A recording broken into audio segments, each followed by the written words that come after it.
Hey everybody, how's everybody doing today? Thanks for joining me today on another live stream. Saw a comment here, Tuesday edition. What day is it? It's got to be Thursday because it's like in the afternoon and I'm not trying to stay awake or have coffee. Well, I still should have had some coffee. I'm still tired. Let's see a doctor. I don't know, but wow, let's see who's here today. Oh, we got Randy and Jonas, Plato, Demorcan, Nature, awesome. John follows, Casper, good to see everyone. Jeffrey, John Allen, oh, Soft to be Fun's here. Lysippus, hello. Wow, Arthur, good to see you. John Trigg, hello. Hello, David Tellett. Oh, good to see you. David Tellett's local to me here in Northern Virginia. I live in Maryland, but it's all kind of the same area. Roberto, good to see you. Oh, it's always good to have all my friends back and hang out and chit chat about photography, and I do my best always to answer any questions you might have about photography or Olympus cameras, um, editing, whatever it is. I'll do my best. Uh, it may be Tuesday, and then oh, that's right, I got my TARDIS screen up today. Yeah, I forget which doctor this one is. It's one of the newer ones though. I was watching Tom Baker last night. I forget which episode, but it was the last episode that Leela was in, where she kind of just ditched him at the end, and he beated the Centaurans and all of that. But yeah, I'm a Doctor Who nut. I'm a nerd. What can I say? Um, but yeah, it's been and I do a little photography on the side. I got a job tomorrow. I was hoping I could vlog it, for you guys to watch because it's actually a little smaller property, so it'd be easy to vlog. But I think the business is actually still open, so I may not be able to vlog while I'm doing it. But if I can, I will. It seems like some of you like those vlogs when I do them for my real estate jobs, which like I said, I recently added video work to my vlog or my real estate work, and it's getting a little better every time, right? I had a weird request yesterday that the seller wanted me to uh, blot out any branding of the store. Like, it's a storefront, but he didn't want the name of the store or anything in the video or in the pictures. So, it was easy enough to edit out in Photoshop the pictures, but the video, I had to learn how to do that, blocking of the face kind of thing that you see where people block out people's faces. But I had to do it with the store name and everything. 6 a.m. and sunset is amazing. You have no idea how to photograph it. It's tough. Sunset sunrises are tough because you have really strong light from the sun, but then at the same time you have very harsh shadows because the sun is so low, right? So typically it's best to bracket those kind of shots, right? Where you take 2, 3 images and then you blend them back together. And you can do that a little bit in Olympus Workspace, but it's a lot better in, like, say, Photoshop or Lightroom, where you can do an HDR merge. But yeah, the best thing to do is to bracket the shots. Now, in you could even do it in camera, blend the images together, because basically the images, when you do blending in camera, it's image overlay function. It will bring in the light a little bit like live composite, right? It'll brighten the images. It'll brighten parts of the image that are brighter. So if you take a nice clean shot of the sun, like properly exposed, and then take a second shot where the foreground or the darker areas are exposed, you can overlay those two on top of each other and you should be able to get a fairly good picture. And I'm speaking theoretically because I haven't tried it myself. I've always just bracketed the shots and then blended them back in Photoshop. But that might be worth a try next time I see a sunset or something, to see if that's actually a doable thing. Oh, John Yutze is here. Good to see you, Juan. Hello. Rudolph, just checking in. Okay. And yeah, I started kind of on time, I think. I thought I was a couple minutes late, but not my usual 10 or 15 minutes, right? Where who knows if I'm going to show up at all. And then the sound, yeah, I set up the sound. I actually sat down about 10 minutes before the stream and got the sound set up and uh, and all my windows so everything is in the right place. I can see what's going on and read the alarm just went off. Gosh, John, I'm sorry. It's God, what time is it over there? It's got to be like 5 in the morning over there for you. But hopefully the Tuesday live streams are a little bit more in your time zone. I was thinking about shifting that to maybe 7 in the evening instead of 7 in the morning. Because I'm just I'm so tired in the mornings. Robin had a recap of his useful tips. Oh, I haven't seen that yet. I haven't been on YouTube much today. Other than one video that somebody emailed me a video about some street photographer from that back in the day. It didn't look very new. I just skimmed it a little bit, but I didn't get to really watch it all the way through because I was busy editing those photos and videos for that client today. It only took me about an hour to do it, but still, that and I made a new intro for this stream. That just a moment thing in the beginning is kind of a montage of my trip to the Great Smoky Mountains a couple years ago. Yeah, Australia has 5 time zones, really. I mean, it's a big country, right? It's a lot of land. I mean, I don't know what it is in terms of scale to the United States, but I think it's bigger. Definitely bigger. But there's not much in the middle. It seems like everything's kind of on the coast in Australia, and then there's just nothing in the middle. Uh, I I don't know, Rudolph. I heard they are dropping the name Olympus. But if they're keeping the name Olympus, that would kind of explain a little more why Olympus is keeping a 5% stake in the product in the camera division because they want to be able to carry that name with the cameras. And Dave says Australia is the largest country in the world. Yeah, it wouldn't surprise me. Never been. Looks really nice though, but never been there. Only thing I know about Australia is the movie Crocodile Dundee. And he's in New York or something, right? He's not even in Australia. That was another classic, right? Crocodile Dundee. So many classic movies out there.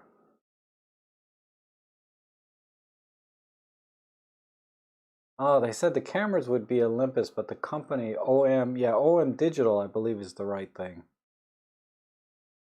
And there's a Minicon 0.95 17 millimeter. And reasonably priced. What's the price? I mean, if it's like $200-300, that would be pretty nice. You know, when you start getting up to 500-600, then I'm thinking maybe hold out for the Pro lens or something.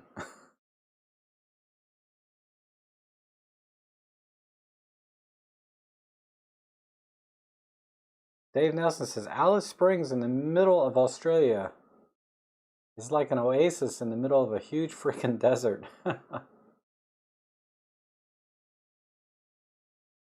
Yeah, I just don't see travel in my future.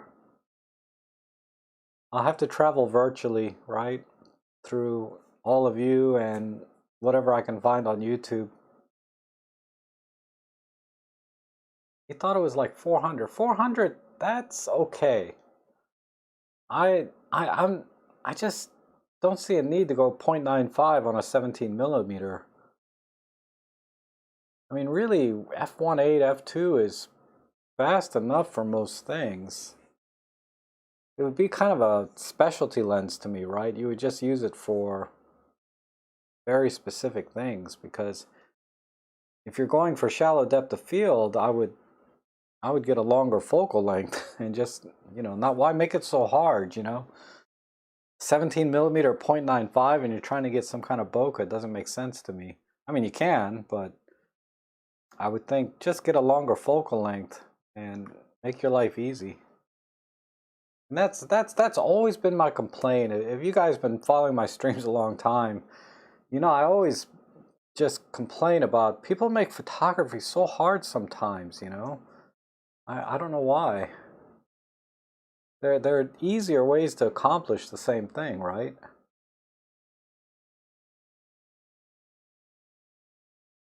Yeah, it's double on the depth of field for micro four thirds. You'd be at 1.8. Uh, but again, I would think just get the 45 f1.8 and you're done. And I live out in Maryland, here in the United States, right near Washington D.C. Oh, David Crooks, how are you? Wow, you're at Huntley Meadows. Nice. Man, it's gonna get really pretty there in a couple hours, right, with the sunset? Huntley Meadows is a local park here in Virginia, and it's pretty reliable to get birds and ducks and woodpeckers and all kinds of swallows and then, yeah, and cranes and white egrets. It's pretty solid, pretty reliable. I'm always afraid I'm going to fall off one of the decks or whatever they call those things, that you walk along the water. And there's plenty of geese there. Those frickin' savage geese, whatchamacallits. Canadian geese, right? And they're not shy around people. You can walk right up to them and take a picture. I've gotten a few. Oh, music's at work. All right, music. Yeah, hey, music. When we do the editing later, it looks like, as usual, 90% of the photos are Olympus gear. So I'll just be using Workspace for probably almost all the pictures except two or three. But the other dozen that came in will all be in Workspace.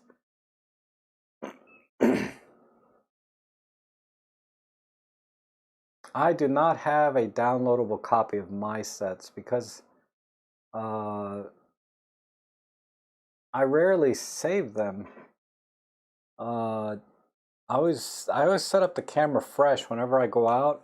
The my sets I really only use for my professional work in real estate. Those my sets are saved. I have one for bracketing, one for flash, and then I have one for like a normal shot kind of.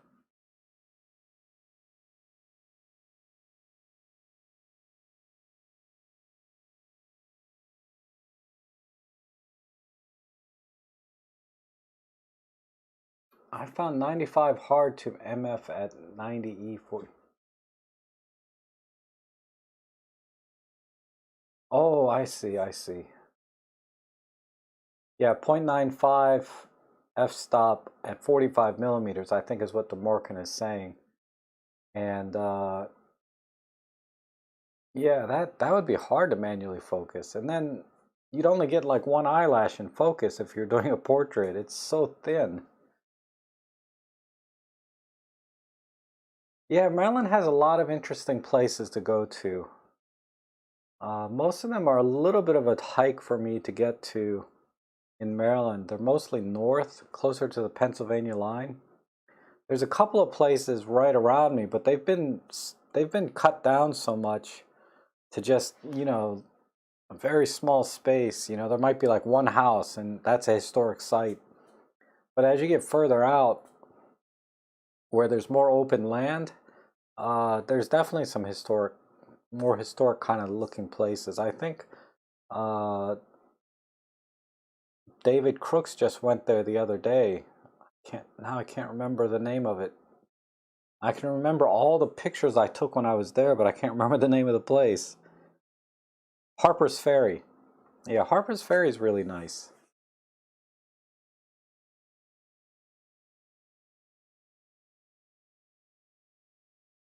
I still watch because I like the channel and your insights. But I don't want to be tied to a, yeah, I get that. I get that. And yeah, Randy, I mean that the Lightroom is is nice because you can do a little bit of brushing. I gotta admit though, I'm not really strong in Lightroom. I can do one thing really well, and that's for my professional work, but that's a lot different than editing photos for, you know, for pleasure, right? Like just enjoying that process. Uh, but I do okay. You know, I get by. But I'd like to get a little better with the light painting with the brush in Lightroom. So that's kind of why I wanted to add it into uh, the photo editing live stream, is so I can get better at using Lightroom more creatively. But with Workspace, I use that personally most of the time for my personal photos. Because I like to just click an art filter, then do a few adjustments, and I'm done, right? And usually the images I take are pretty much, I'm pretty happy with them straight out of camera, so there's very little editing to be done anyway.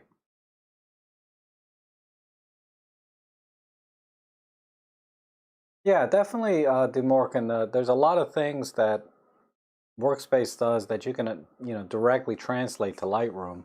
You know, working with the curves, highlight, shadows, and things.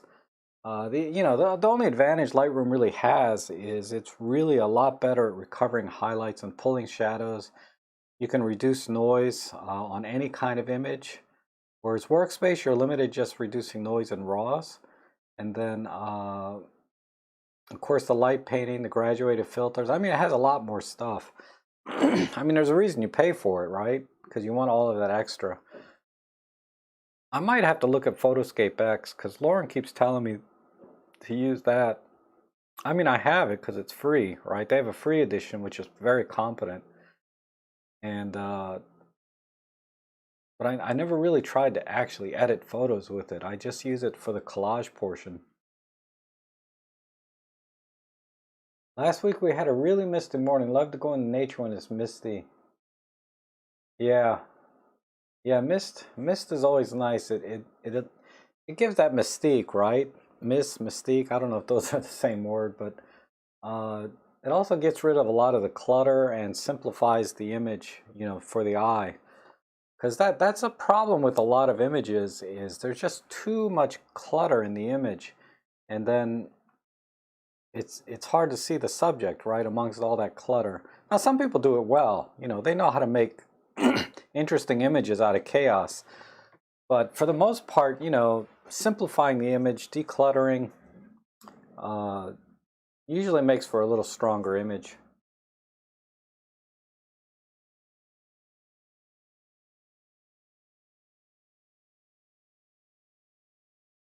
Lola.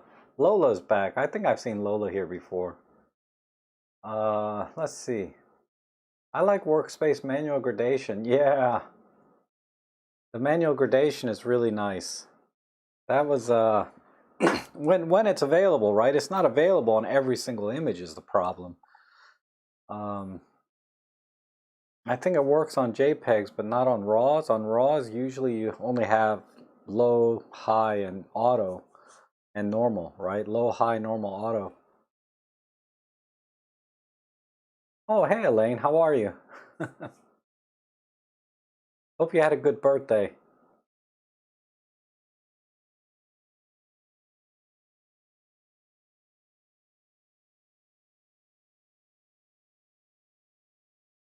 I got one picture. Sorry, I was reading some stuff here.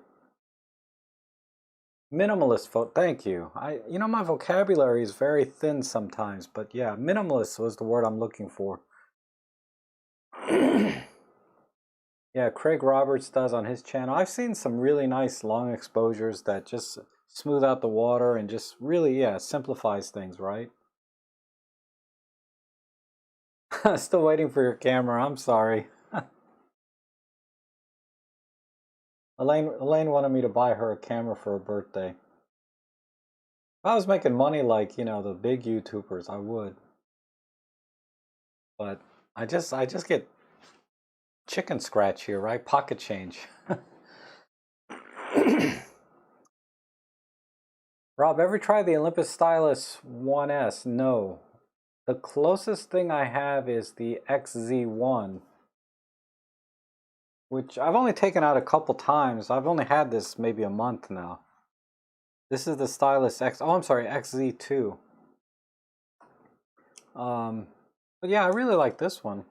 And then I have my TG5. I don't see getting a 1S though. Is that a film camera? It's got to be a film camera though, right, David? Because you're like big in the film. Let me see. Let me see what it is.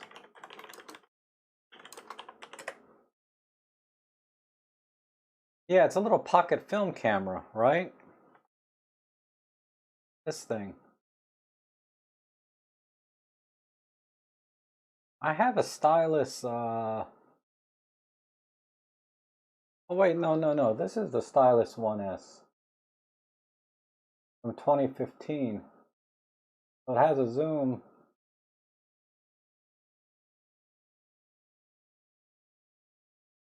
"12 megapixel 1/1.7." Yeah, it's very similar to my XZ2. It just has a 28 to 300 instead of, this is like a 25 to 70 or something. It's a lot, a little shorter zoom, but it's fast. It's an f1.8. But I think it looks like the same camera otherwise.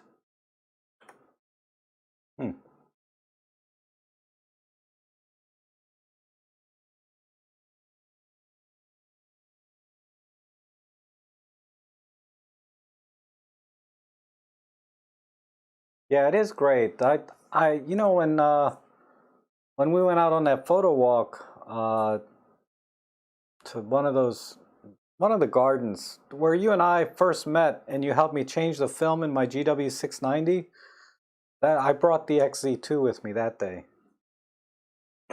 No, it's a 1/1.7 inch, so it's a little bigger than the compact camera, typical compact 1/2 or whatever. So it's just a little bigger than that, but nowhere near micro four thirds even. But it's a little bigger sensor, and it you know it works fine. It takes great pictures. I mean, I like this one because it has an f1.8 lens on it, so the image stabilization isn't that great on this, or nor is the focus. But um, once you nail a shot, though, it takes a great picture. Excuse me. I just ate lunch, so I keep clearing my throat. I'm sorry.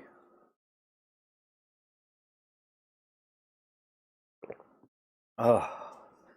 But this week has been a little bit quieter for me, other than doing that little edit yesterday. I've been really taking it easy this week because last week I was so busy. I only have one photo job this week, which is tomorrow. Which is nice. I mean, I I'd like to do jobs a little more often, but one or two a week is enough for me. Stylus is a constant 2.8. Okay. Wow, all the way to 300 millimeters. That's pretty solid. Oh, hey Lauren, how are you?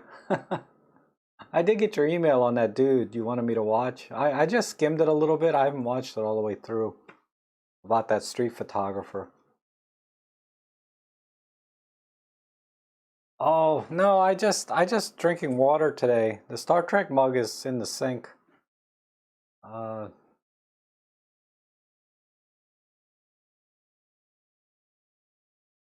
I could use some coffee though.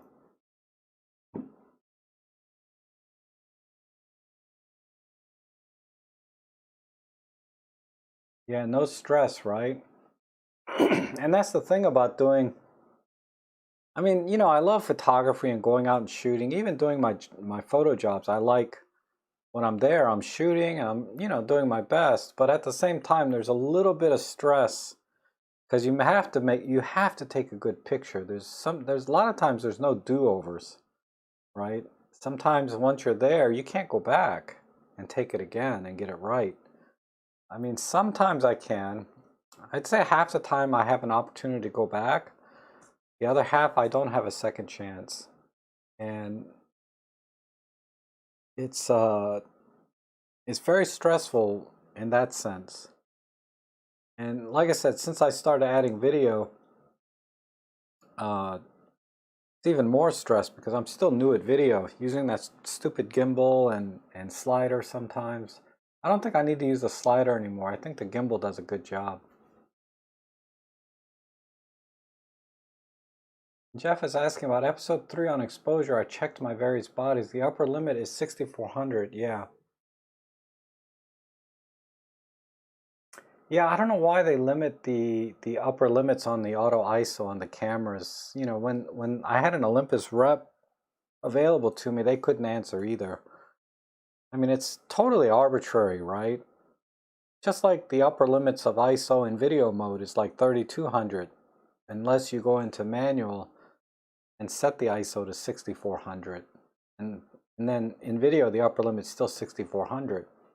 When I was using the Canon, when I had the Canon RP for a little while, you know, it didn't have any upper limits. You could set it to the maximum the camera had on it, like 100,000 ISO in video, uh, which is, you know, I think it's fine. You know, they should let people, you know, let the photographer or videographer choose whatever ISO they want, rather than handicapping the camera that way. It's very frustrating, really, especially when I'm vlogging at night. You know, sometimes ISO 3200 doesn't cut it. And, you know, so what if I'm a little bit grainy? At least you can see me. It's better than being a pitch black image. Who goes over 64? I do all the time, Randy. I take lots of pictures over 6400. I shoot at night a lot. And at night, you know, it doesn't matter if you got grain. It's at night. uh, the EM1 Mark II and Mark III are the best at low light, Dave. Definitely. Just marginally so. You know,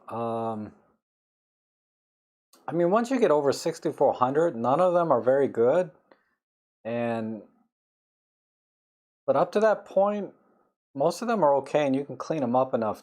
You really have to pixel peep to see the difference between any of the Olympus cameras, but I'd have to give an edge to the EM1s, clearly. And processor speed denoising at higher ISO causes limits. Oh, well, maybe. Sounds reasonable to me.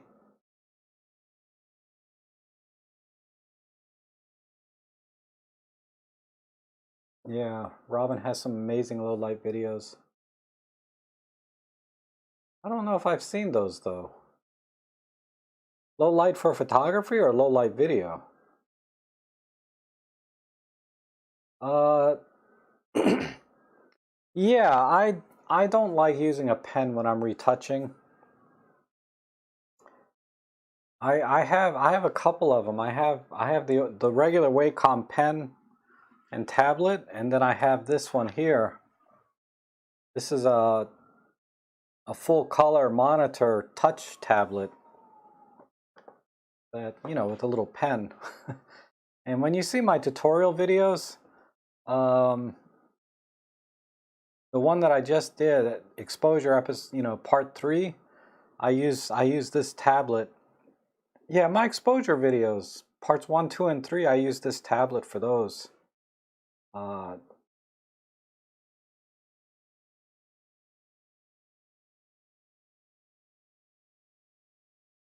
yeah, the video processing is pretty rough. Although the Cinema 4K is really good on the M1 Mark II.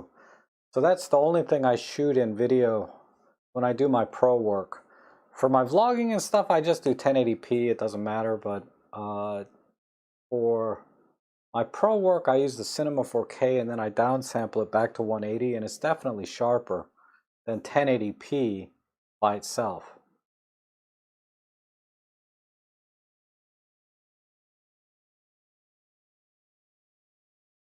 And Lawrence says the EM10's not great. The EM5 Mark III should be better. And those with 20 megapixels seem a little better. Previous gen not so good. Yeah, like I said, it's a small difference though, Lauren, honestly. You can watch my video, high ISO video comparisons, or for they're photos, right? And you'll see it doesn't change that much. Yeah, this is what this is. This is the Huion tablet.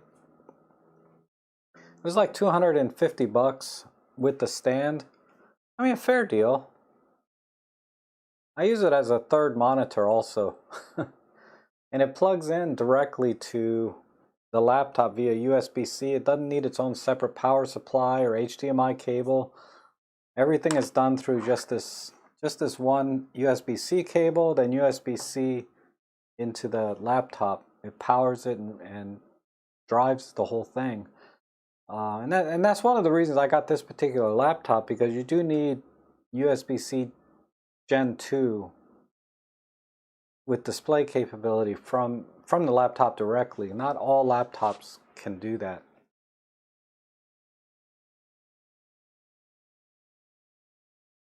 And how do you like the Canon RP dual pixel focusing? It was okay. I mean, I think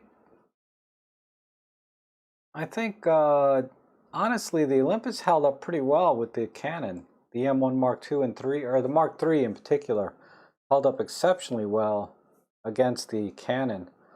I couldn't tell any difference with the face detect part. And then in photography, the face detect was good on both cameras. And then, I mean, I would say equivalent. And then in video, honestly, I couldn't tell any difference either. They both did a great job. I mean, the Olympus autofocus is pretty solid. I mean, I'm using it now, right? The M1 Mark II autofocus with face detect, and you can see I'm perfectly fine. What if I put my cup in front of my face? See, now my fingers are in focus, and I can come back and it goes right back to me. So yeah, I didn't see any. I mean, I wasn't impressed with the dual pixel because I already have good autofocus with the Olympus.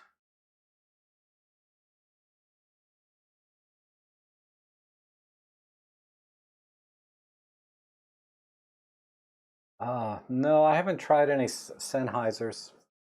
I'm just sticking with this little lav mic. I mean, in a live stream, it seemed it seems like overkill to get like $300-400 mics. That mic might not be that expensive, but some Sennheisers are expensive, right? The music says the exposure videos are excellent.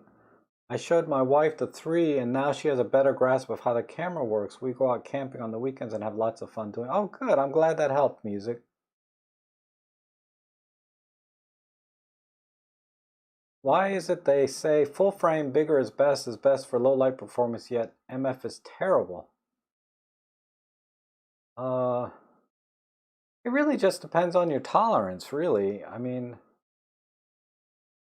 I I don't find the low light that bad on Micro Four Thirds, but someone else might. I've seen people complain of noise at ISO 200 on Micro Four Thirds. I'm like, come on, it's like, if you're going to be that, and it's you have every right to be that fussy about the noise in an image.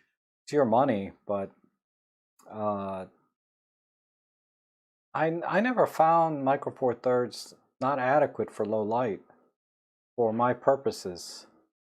Uh, Even Robin Wong, his recent video about why he doesn't use full frame, he showed plenty of examples where he used his cameras at ISO 3200, 6400, and delivered to the client. I assume those were his paid work that he was showing. And I've taken plenty of photos, at those ISOs that I think if I was intended to give them to a client, I could. But clearly, some people, they do not want to compromise if they don't have to. Because yeah, low light, full frame is gonna just beat Micro Four Thirds. every, every time in low light, no question. And having a full frame camera, you don't have to sacrifice as much. But that said, once you know the limits of your camera, you can work with it and still work with it professionally, as many do with Micro Four Thirds.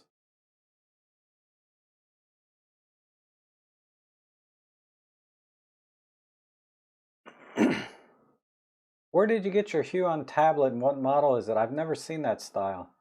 I just got it on Amazon. I don't know what model it is. Let me just go to my shopping or my order history. I'll show you.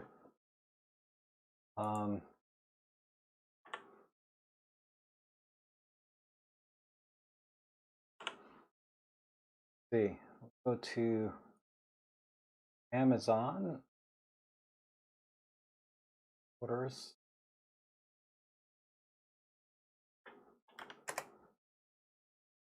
Yeah, this is it.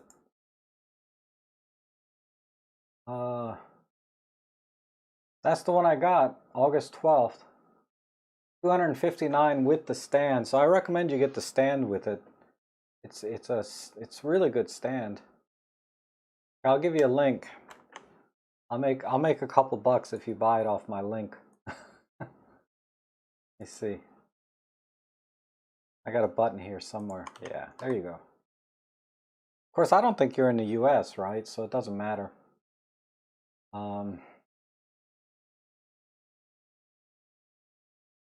But you can look at it directly through that link and know which one I bought exactly. Yeah, it works well. The only complaint I have about it is that it's not as bright as, say, a dedicated monitor, right? It's a little bit dim.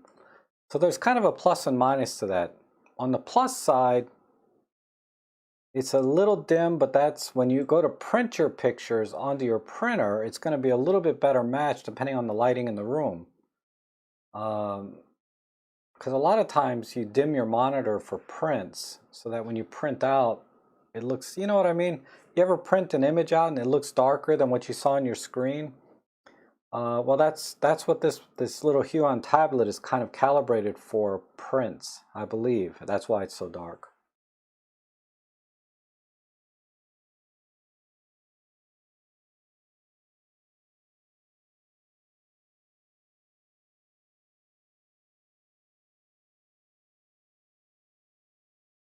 Yeah, Arthur, it's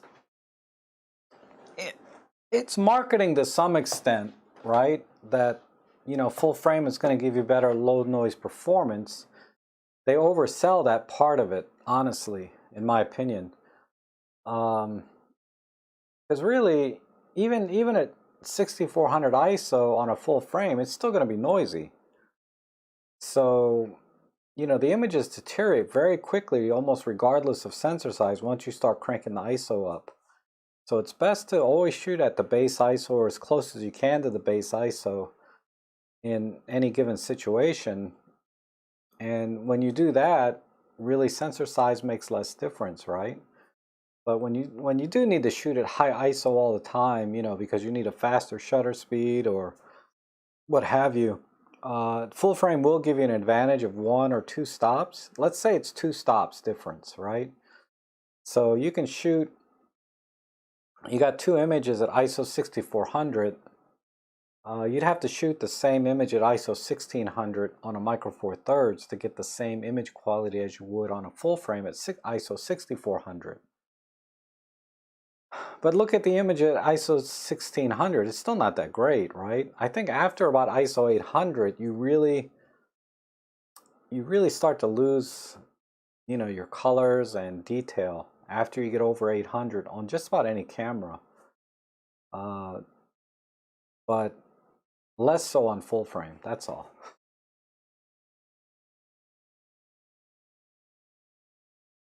There's a $50, oh damn, I didn't get the $50 off. I paid full price for that thing, man. Oh, thank you, John. Yeah, that Anchor power bank is awesome, isn't it?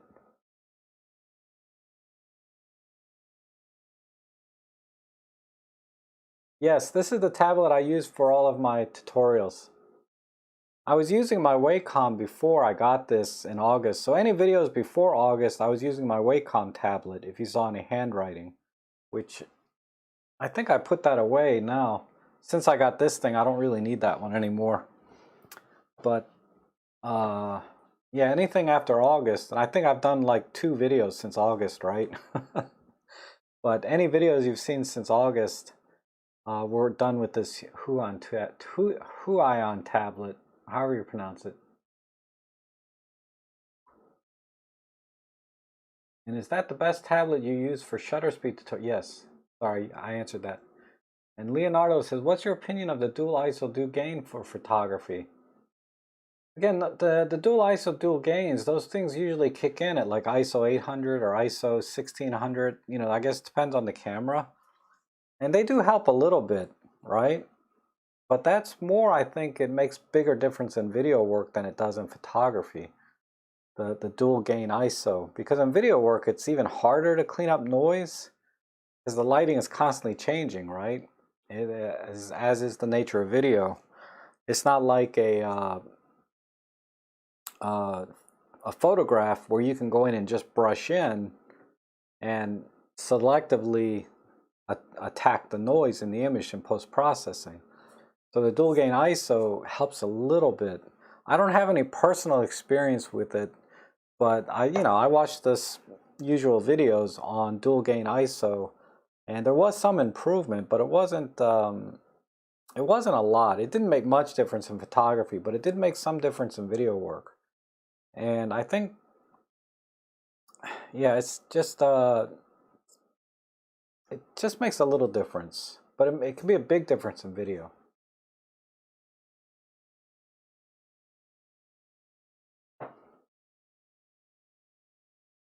And Wolf Tick is asking, do they push the noise thing too much? But there is significant difference, especially in older cameras. Yeah, I mean the older, 10 years and older cameras, they didn't have ISOs going up to 25,000, right? They went up to 1600 or 3200, if that. And they were really bad when you got anything over, 400. But definitely technology has definitely had an impact from older cameras. But going forward, I think there's going to have a total shift in sensor technology for there to be any significant improvement in noise performance.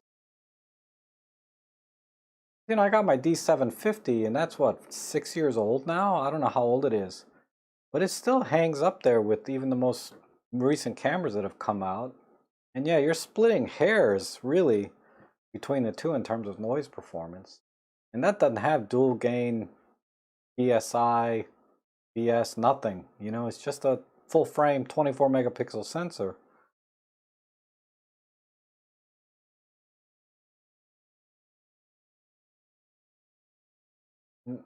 Lupita says, I really do love it. Just wondering if 20 megapixels did much difference from 16. If it doesn't, I'll stay with the M1, but if 20 does better quality, it's not enough. I wouldn't sweat it, honestly. Like I said, I have a video doing ISO comparisons, and I did compare the 16 megapixel cameras like the EM10 Mark II against the EM1 Mark II, and it's very, very little difference. Let me see if I can just pull it up. I know I have it in Lightroom. I delete a lot of stuff though. I was doing some pruning about a month ago.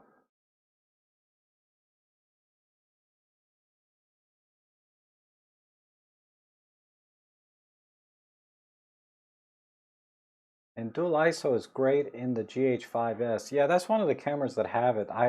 It's just not something I use, but that's a 12 megapixel sensor too, which is kind of interesting. When did I do that dual ISO video? I think it was this year. And I did a Canon RP. I'll find it.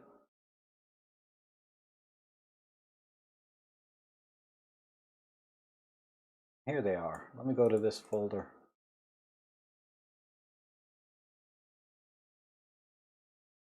So So I was comparing the EM5 Mark III and the Canon EOS here. And let me change this to ISO. Go to ISO 800.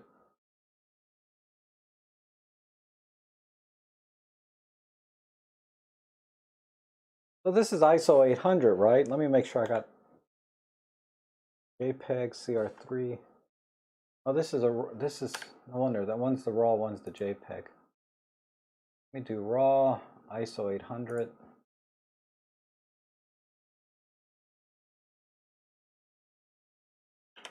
Huh, hold on, that's not the right folder. It's this one.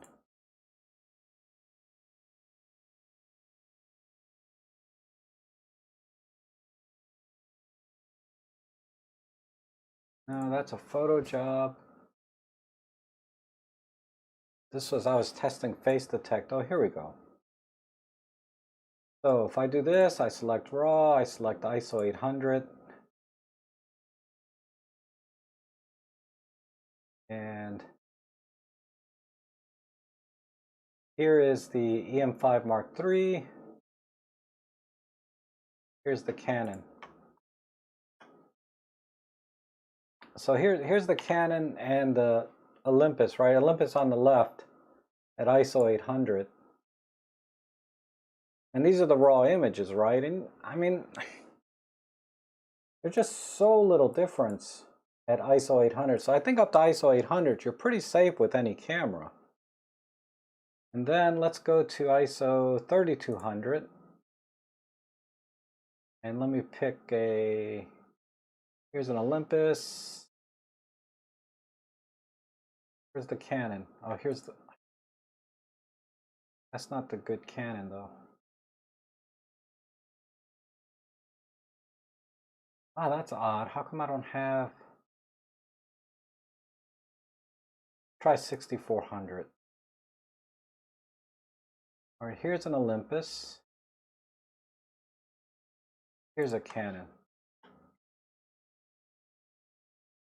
Give that a second. So here's the Olympus on the left at 6400 and the Canon on the right. So yeah, there's definitely some more color noise, but I mean, we're at ISO 6400, right? Let's look at the... So some people will look at this and be like, yeah, Micro Four Thirds sucks, man. How can you stand that, right? And then other people like myself look at this and I'm like, it's not that much difference. Why am I going to carry around a honkin' full frame system when I can do this with Micro Four Thirds? And if I just do a tiny bit of color noise right here, and then I compare them again, you can see, look at that. Look how well the Olympus cleaned up with just a tiny touch on the color noise. And now they look identical to me. If anything, the Micro Four Thirds looks a little better now, right? So this thing about noise on Micro Four Thirds is just, I think it's overblown a little bit in my opinion. Because even at ISO 6400, you can clean it up so easily to where the image quality is virtually identical. Just my opinion. So.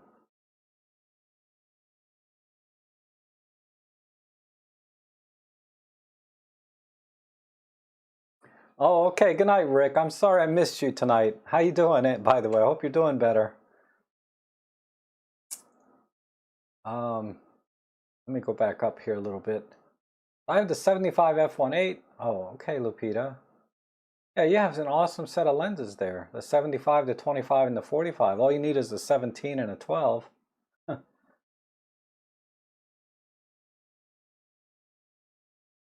Yeah, I know Demorkin, right? Compared to film, our digital cameras are like gold. I mean, they're just no comparison at all. Film to digital. Oh, hi, Barry. How are you?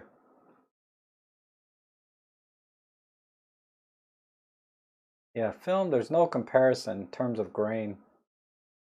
Now we call it charming, right? To have grain in our film.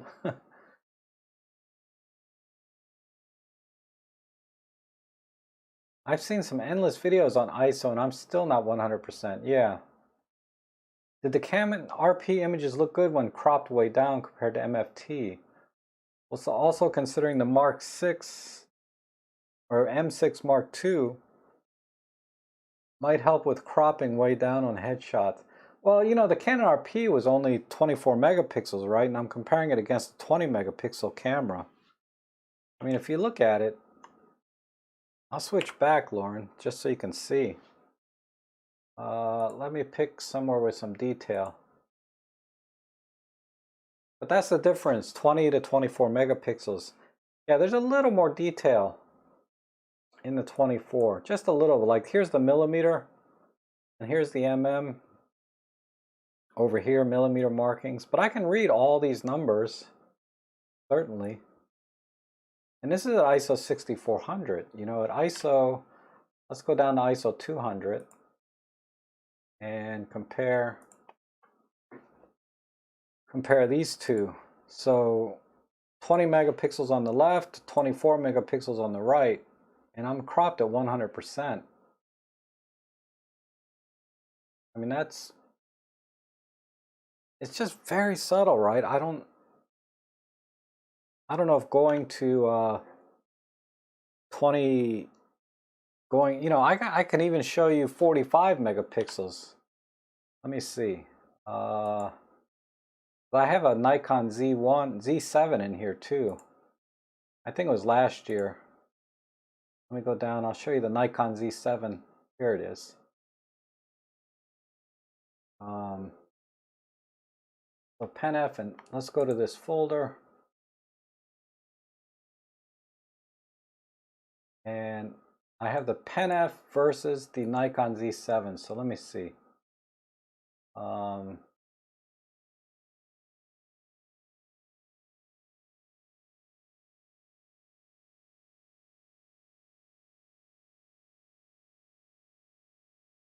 There's a shot. Here's one.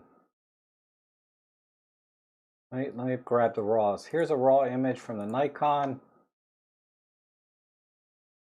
So here we have the Nikon on the left, the Z7, and this is what, a 45 megapixel. I mean, it's a pretty high megapixel camera.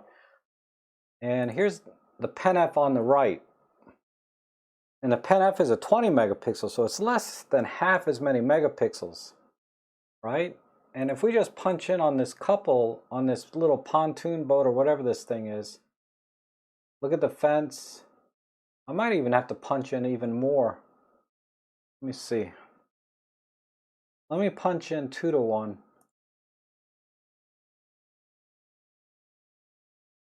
So there's 2 to 1, right? But yeah, if you want to crop in, let's go on this tent. I gotta unlock this.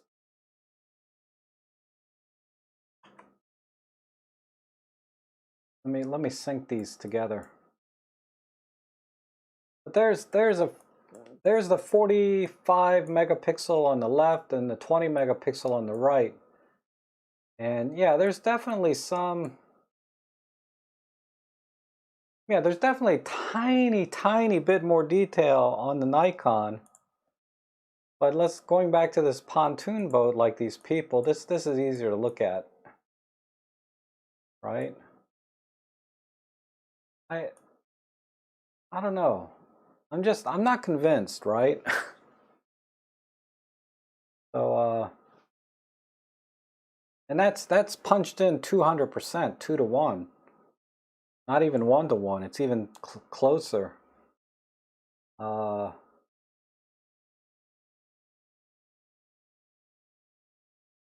So yeah, don't buy into the hype of high megapixel cameras.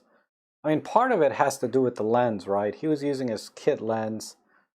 I was using the 45 millimeter f1.8 prime, and he was using a zoom kit lens. But still, you know, it's not that much difference.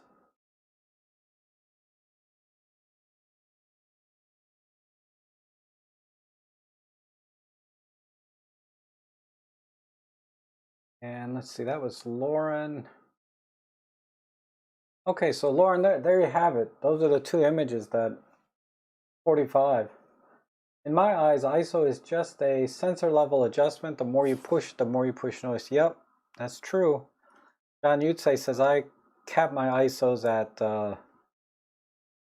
3200, but only go high if forced in any conditions. Yeah, I don't mind pushing 25,000 personally. And it would be good to compare cameras both ISO and low light. Yes, I have done that.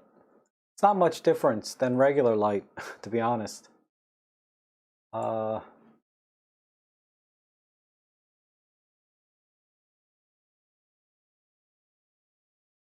Yeah, they need to definitely make smaller, lighter lenses if you're going to buy full frame. I mean, there's a few, right, out there that are relatively small. The f1.8s, the f2s are definitely reasonably sized and weight. And if you're only carrying one camera around and that one lens, you're perfectly fine. But the problem is when you start stacking up your lenses to go on a trip, you know, the 150 to 600, you know, your 85, your 70 to 200, all these lenses, all of a sudden, man, it's like, yeah, you gotta get a 40-liter backpack to carry it all. And you can get away with on Micro Four Thirds with just a little, you know, basically a pouch.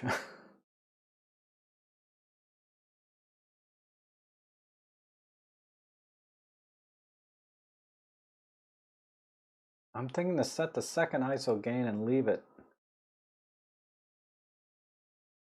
Yeah, I don't have any experience with that, Leonardo. I don't have any dual gain sensors. Hector 25. Man, it had to be a bright day though, right, Lauren? robtrek, can you compare a 16 megapixel Olympus to a 20 megapixels? Uh, yeah, there's very little difference. You know, a lot of people ask me, should I upgrade from say my EM10 Mark II to the M1? And I always tell them if it's just for image quality, no. There's not enough difference between 16 and 20 megapixels. There's not enough difference in noise between the EM10 Mark II and the EM1 Mark II, or the Mark III for that matter. You know, at ISO 800, 1600, 3200, there's so little difference. And even when you get up to ISO 6400, the difference, yeah, there is a difference there. But both images are so bad at that point that, you know, that you need to make up for it in other ways. Like if you took a bad picture with both cameras at ISO 6400, there's no saving it. And if you took a really good picture with both cameras at ISO 6400, they're both going to come out fine, and the differences will be very subtle. If that makes any sense, right? Because you can take a picture very poorly, right? The lighting is very poor, and there's no saving it on any camera, really, even full frame. But if you take a good picture with good light, good settings, all of that, good lens, that's when you start to see the differences between all the cameras. It's under best test conditions. But in real life and practice, it's so little difference. I never recommend upgrading to an EM1 or an EM1 Mark II or Mark III for image quality. I mean, you could probably go back through all my 200 streams and never hear me say, yeah, the image quality is so much better on the EM1 Mark III. It's not. You're not going to get better image quality over, say, an EM10 Mark II or a PL8. It's not going to be that much difference. The main difference is in the feature set, right, that you get. And yeah, there's huge leaps and bounds difference between the EM10 and the EM1 Mark III, but for straight up image quality, not much difference. Not enough to spend another $1,000, $2,000 in gear. Marcus picks as a trip. I think I know who you're talking about. And Levente says, robtrek, oh, I'm sorry, let me go back. The print 8x10 or 11x14, there's basically no difference, yes. And there's people that print, you know, 30x40, you know, like large prints. And there's not much difference. When you're shooting at base ISO and doing everything right, you know, if you take a good picture, it's going to look good on any camera. And again, this is the other thing I say all the time is the higher the level of your photography skill set, the less the gear matters. you know? And yes, Topaz Denoise seems to be getting a lot of praise.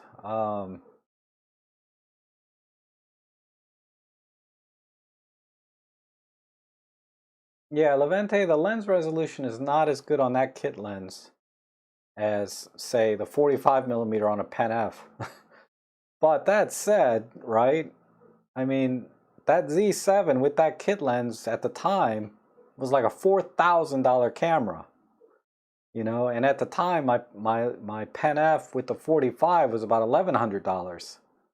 So do you really want to spend $3,000 more for that tiny bit of difference in the images that I showed you, right? I mean, it's, you know, I'm cherry picking, right? I'm cherry picking. You're going to buy that camera with that lens and this camera with this lens and then take that shot, right? With those settings. And yeah, there's not much difference. I think over thousands and thousands of images, that difference, that little bit of difference might be a big deal, right? You might be like, yeah, it's worth the extra $3,000 for this camera to me because I take thousands of images under this situation, and I'll never be able, you know, I'll never be able to do that on a Pen F. And that's a very difficult decision to make when you're sitting there at the camera counter, right? Or doing your research on buying a camera. Is like, you don't know what kind of photographer you're going to be, what kind of images you're going to take, what you're going to enjoy the most necessarily, right? So you want to buy the camera that has all the best technical specs, but, you know, honestly, I think most people should be buying a camera based on the ergonomics and the controls and the menu system. You know, if they can use the camera, and on top of that, even better, if they have somebody that can help them learn to use the camera. Like my channel, my YouTube channel is really good for people that have an EM10 Mark II or most Olympus cameras. You know, you can always come to my channel and learn how to use the camera. And so many people have told me that, you know, if it wasn't for my channel, they would have returned their Olympus camera, or they would have never bought it to begin with. And now that they bought it because of my channel and they really enjoy it. So that's a big part of it too, right? Because someone asked me about what camera would I recommend, and I said, you know, they asked me, what my friend wants to buy a camera, what would you recommend for them? And I asked them, what do you shoot with? And she said, I shoot with a Canon. I said, then your friend should get a Canon because you can show her how to use it, you know, and she'll, you know, you guys will get a lot more, she'll get a lot more enjoyment and use out of it than buying another camera from a different brand, and then you can't help her, right? So there's a lot of things that at least that's how I would approach telling someone how to buy a camera. Is don't just look at the spec sheets, right? Really look at, you know, hold the camera in your hand if you like how it feels in your hand, if you like the controls. You don't even have to know what the controls do. You just, you know, see how they feel, right? And anyway, I think I made my point, but that's the difference. That I don't even know what my point was anymore. Okay.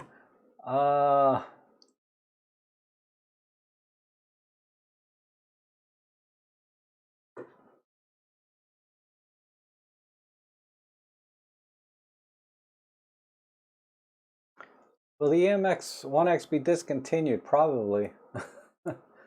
Who knows, you know? Who knows what the future has? Let's ask the Mystic Pyramid.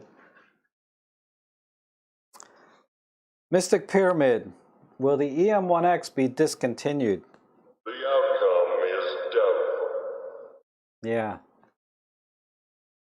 So yeah, I seriously doubt it. And Lupita says, I always watch these YouTubers, which they're expensive cameras like Manny Orris. I love the pictures, and I'd like to see if I could get similar pictures with the Ali. Yeah, you definitely can get similar pictures. Definitely similar. Don't worry about it. Like I said, these guys with the expensive cameras, their photography skill set, for the most part, these YouTubers online, they have a pretty high skill set in photography, so they can get a good image from just about any camera. Does the M1.2 come with a Pro Kit lens? Sometimes they have a deal like that, but I'm not aware of any right now. I think there's an EM1 Mark II with a, whatchamacallit, a 12 to 45 Pro lens right now on sale. There's a good deal on it. But a Pro, yeah, the Pro Kit lens, let me look.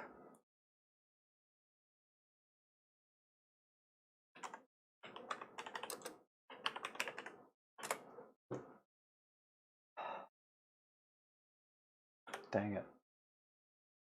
EM1-2.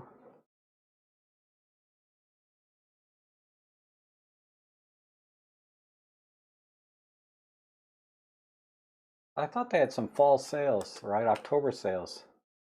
The 12 to 45. I don't see it now.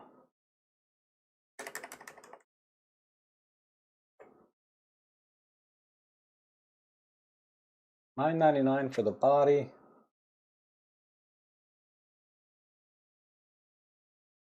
Yeah, I don't see it now. Sorry.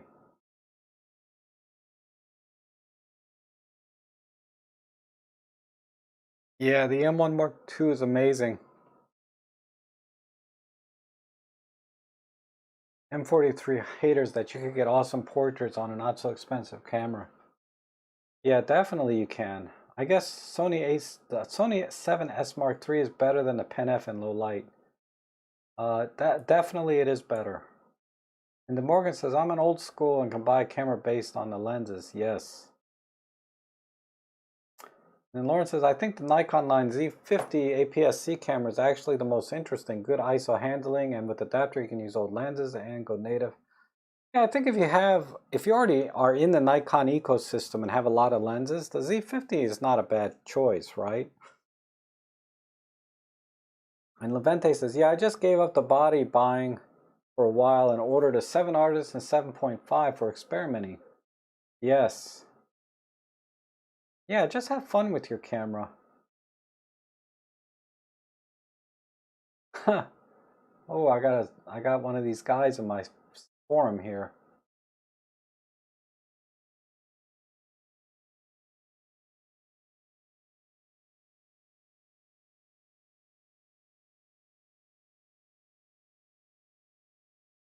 Okay, let's see if that works. I can block somebody, but it only works like for a few minutes until they find something else.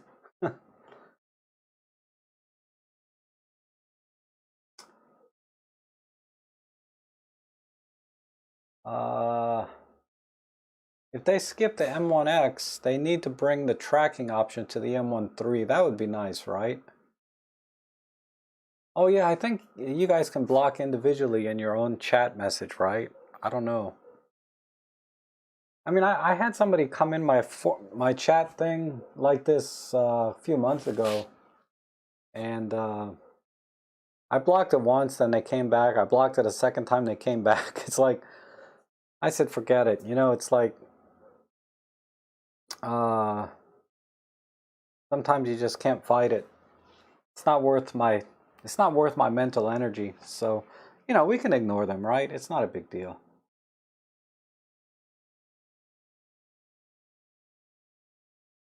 I keep waving. Oh, hey Bob, how are you? Sorry, I didn't see you come in. How you doing?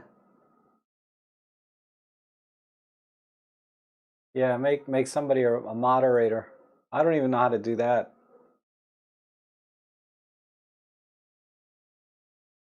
And I wouldn't want to ask anybody to be a moderator, right? Because then they feel like they have some obligation to do something for me. I wouldn't want to do that. Yes, KZ, you can always ask me a question.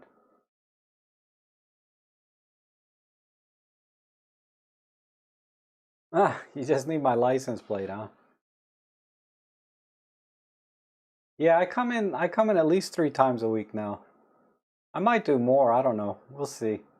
Well, I'm not that busy right now, so.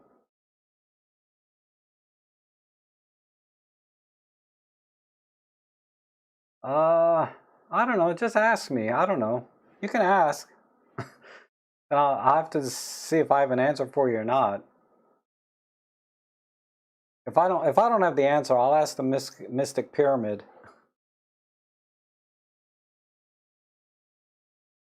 Oh, Roberto, so you got that little thumb thing. That's good. It works well. You just have to adjust the white balance a little bit because it's a little bit red. But other than that, it works great. Yes, Brad. Tuesday, Thursday, Sunday right now. In cases, I did ask you 2 times so far, but I guess that toxic guy made it. Oh yeah, I'm sorry, I missed it, KZ. You'll have to ask me again. I'm not going to find it now if I scroll up.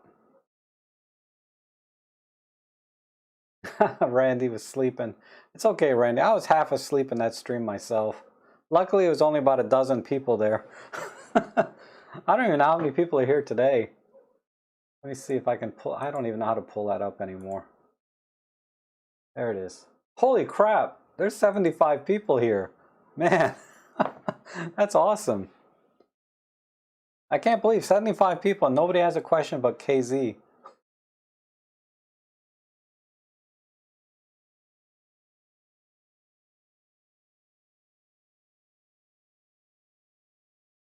Oh, okay, some light painting. That'll be cool. I'll watch out on your Flickr page.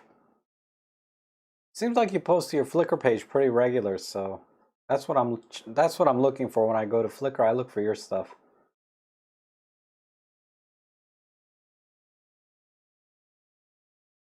Brad says I have 73 aliases running concurrently. Oh, I couldn't keep up with that many names. I have about 3 or 4 that I use. You know, just because you just do, right? And it's too hard to keep up. All right, Levante. Yeah, oh, that stream's going to start soon. I need to get ready for that. Rob, do you still recommend the Godox TT350 to start with? Absolutely. I recommend that highly. I do want to update, though, the radio trigger. Let me show you a different radio trigger to get.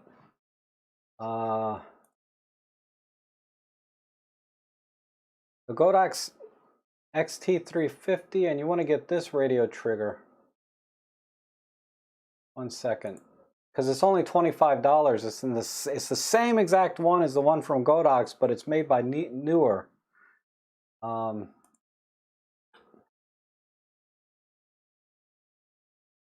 Where's the button so you can see it? This one here. ET350O by Newer is only $24.99 instead of like $45 from Godox. You can buy it from them for a lot cheaper. So I'll give you the link here.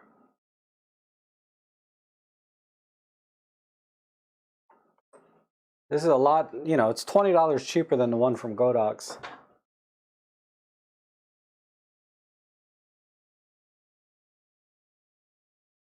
KZ, well, I stream with the Mark III and I always have a problem. Okay, here's the question from KZ.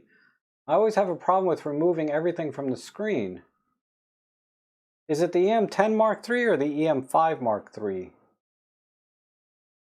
That is the question. If it's the EM10 Mark III, I don't have one here to tell you how to get around it. I can show you on an EM5 Mark II.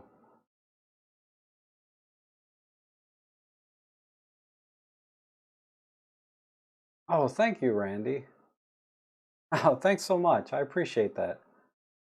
Let me get back up to KZ's question. To highlight that.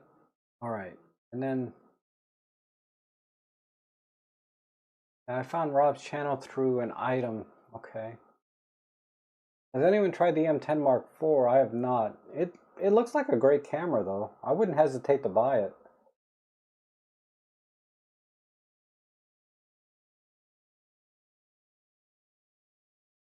Will the 7 Artisans lens lower the image quality? Not really. I mean, they're definitely not going to be as good as the Olympus original lenses primes. But a lot of people said that the 7 Artisans is excellent. So I don't have any 7 Artisans myself.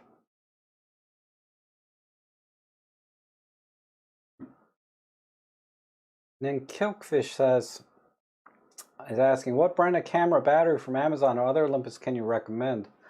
The only brand, if you want to buy third party, is the Watson, W-A-T-S-O-N, that you can buy from B&H Photo. That's the only third party brand I'd recommend, and you can get those for about half the price of an Olympus original. They're still more than double the price of all the like Wasabis and all the other crap out there. But the Watson is only third party, but I would highly recommend you buy an original battery if you can.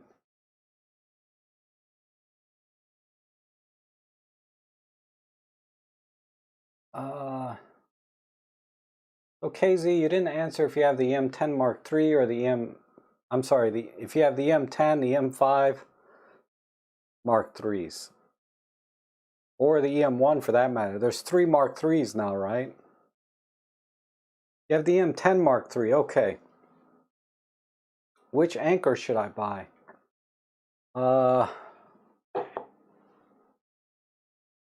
Let me see. I'll show you the one I bought that's excellent. Where's my orders page? ANKER. I bought a lot of anchor stuff, but let me see. Oh, how come it's not showing here? Oh, because I bought it at Best Buy. I'll pull it up though. Anchor power bank. USB. Oh, yeah, it's this one. C25600.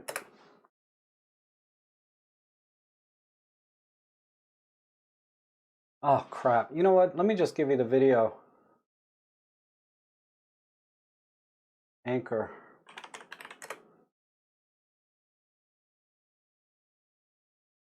Anchor. Power. How about power? Yeah, this one.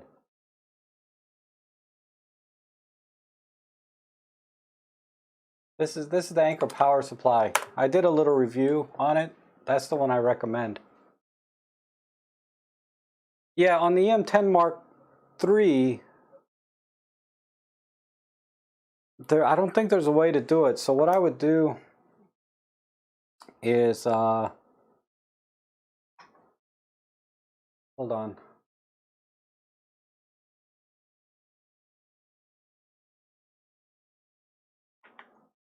Let me see. Control 3, Control 7, yeah.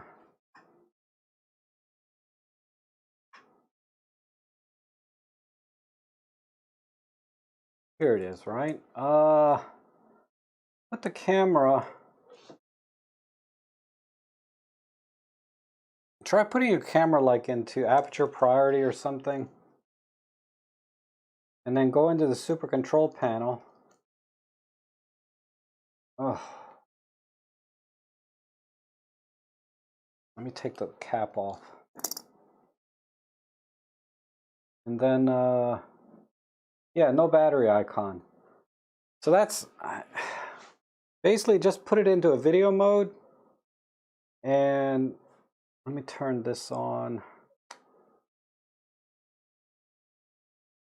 So make sure you select all points like that. And then also select 16:9 for your aspect ratio when you're in aperture priority. And then just click the info button until everything on the screen disappears. So that took me like 4 clicks to toggle through. And now I have a clean HDMI out when I'm in photo mode. Try that. That's the best I can tell you, since I don't have an EM10 Mark III to actually show you button for button. But that should work, I think. Sorry. Oh, I got 5 minutes to the next stream. Okay.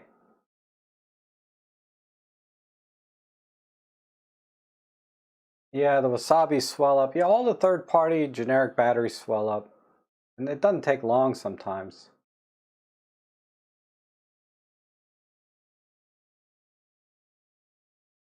All right, seriously.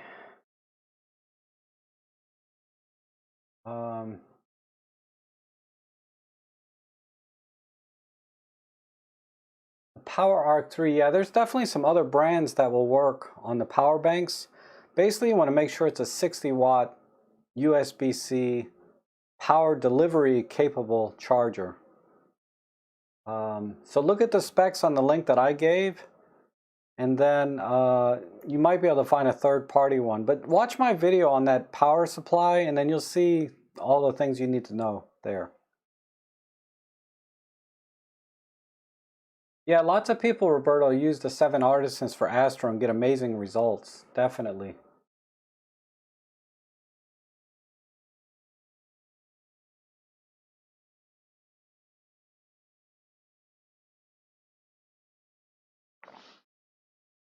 Okay. But yeah, that video I made on the Anchor power supply, that will talk about all the specs, I think.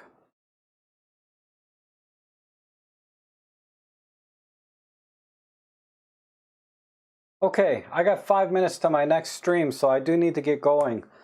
Man, thanks everybody for coming in today. It was great to see everybody as usual. I really appreciate your time that you spend with me on the Thursdays and Sundays and Tuesdays. Every time I'm online, I really appreciate it. So we'll catch you guys back on Sunday, God willing. Thanks again for being here, and we'll see you again soon.